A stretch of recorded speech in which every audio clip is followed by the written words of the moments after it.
a very good book called The Plot to Kill God, Findings from the Soviet Experiment in Secularization. It's written by Paul Fruis. And there's a great quote in it. He said, "Communist Party officials forced religious individuals to decide between suffering for their stated beliefs and identities and enjoying social and economic benefits by abandoning their religion. Because the costs of religious affiliation and participation were so high, we would expect many religious believers to publicly disavow their religious identities. And as expected, most Soviet citizens opted to relinquish their religious memberships and cease their religious behaviors to avoid punishment and harassment." But perhaps the great mistake of communism, though, was to become a surrogate religion. Of course, this was deliberate. Paul Fruis points out the USSR replaced all the ceremonial feasts and rituals of religion, especially those that mark changes of life.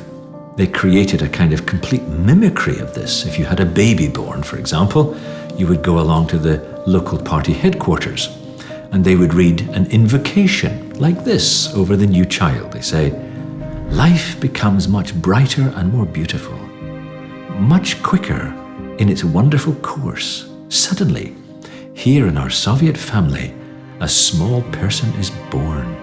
Today, we are celebrating in honor of," they put the name in, "to whom belongs the future.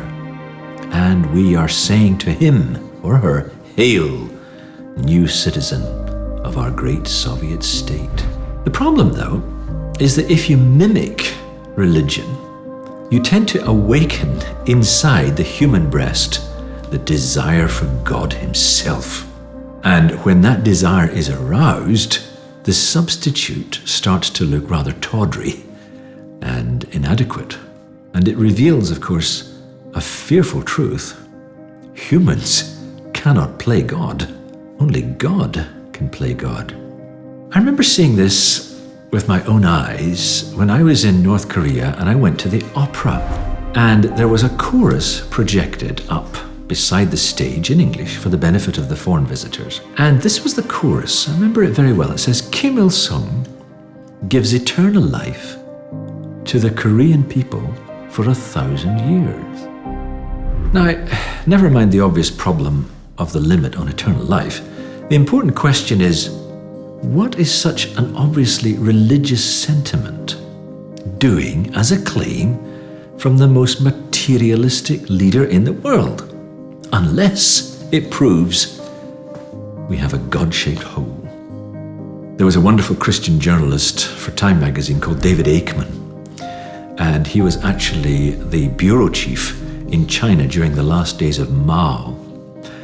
And I remember him saying this. He said, "There is no more valid proof in my mind of the existence of God and of the whole Christian message than this, that all the systems that have tried to overthrow Christianity or that have been set up by Satan to oppose it have ended up copying all its basic concepts."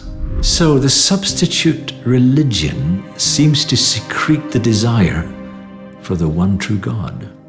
And communism made a bad mistake in trying to create a new religion and pretend that this paradise was perfect. Even though communism has disappeared from large parts of the world, there is a version of secularism that has come into the West. And this was put into sharp relief by a former Archbishop of Canterbury, Ron Williams. He talks about programmatic secularism, and he defines that as a conscious attempt by Western governments to insist that religious individuals must expunge any public allegiance to religious belief, because only then will they serve society in an unbiased way. And he explains that there's a rather coercive heart to this. He says, it defines an exclusive public orthodoxy of a new kind and works on the assumption that only one sort of loyalty is really possible. Loyalty to your faith will be a matter of private preference, perhaps even a very powerful private emotion, but it cannot stand alongside loyalty to the state, to the supposedly neutral public order of rational persons. And so there are two major issues here for Williams. One is that this reduces what will be for a lot of people their most intimate and decisive moral inspiration to the level of private choices or lifestyle choices, and it thins out the fabric of public debate and of moral passion. The other is that without respect for the possibility of criticizing the state on the grounds of a truth that doesn't change at elections, without the possibility of arguing with some things the state thinks are reasonable or self-evident, the chances of radical social change are threatening.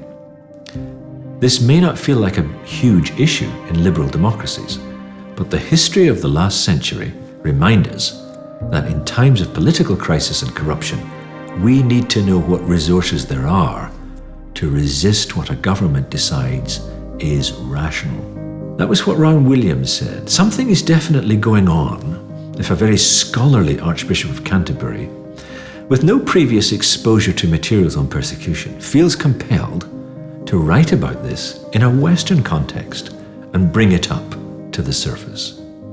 His book was called Faith in the Public Square, and it was published in 2012. So we should pay special attention when he is moved to speak out about this trend.